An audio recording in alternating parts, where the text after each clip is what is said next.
的割開，昨日詛咒，入夜等白晝，剩下傷痕開始結焦那胸口。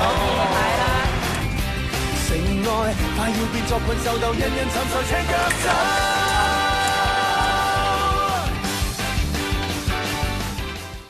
不過好簡單，我有一日突然間開始麻痹，開始冇感覺，跟住隔咗1個月就已經係成個下半身用唔到，係好晴天霹靂嘅，咁啊喊咗出嚟。但係喊完出嚟之後嗰一日就其實冇嘢咯，咁就逆來順受啦，頂硬上啦。有成個 treatment 喺度 rehab 咁，成個過程我反而覺得我仲有2隻手啊，咁。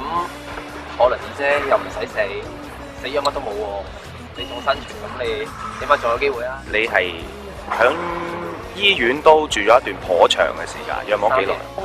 中五會考年代嘅中五，跟住出翻嚟就讀 DSE 啊！冇錯。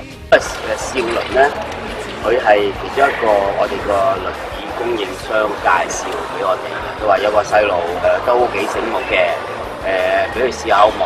我都問下你有冇興趣先。如果有興趣嘅話，我都嘗試下俾個機會佢啦咁樣。佢嘅訓練態度簡單啲講良好啦，同埋個心理質素咧係唔錯。所謂奮鬥心或者戰鬥心，少麟對呢方面咧係唔錯嘅。喺醫院嗰2年幾，佢真係好努力咁樣做嘢。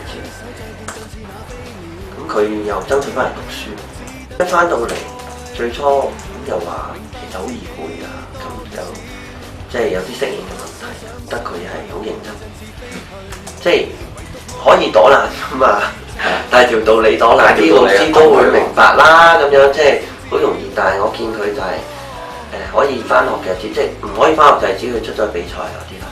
咁可以翻學嘅日子我都見㗎，好少見佢請假，佢都係當自己去揾佢出。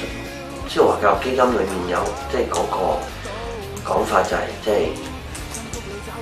唔放棄，會係面對翻自己嘅問題。咁我覺得佢係好值得去表揚呢樣嘢。點解夠膽提名佢咧？就係點解佢起碼叫做能夠將呢一樣嘢變成佢生命裏面嘅一個支持。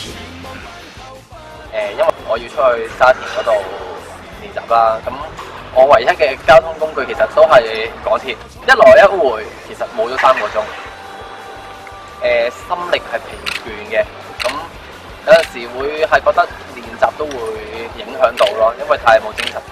你會同自己講啲乜嘢啊？頂住咯，頂住。新學制2年半啫，其實我而家剩翻唔夠半年，咁我就頂完啦。相反，我會覺得佢係一個考驗。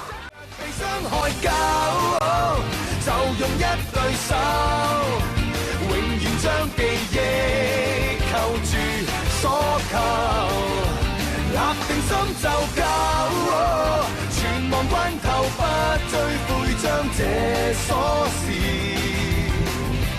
投下，最遠最暗那處，我從無回頭去遠走。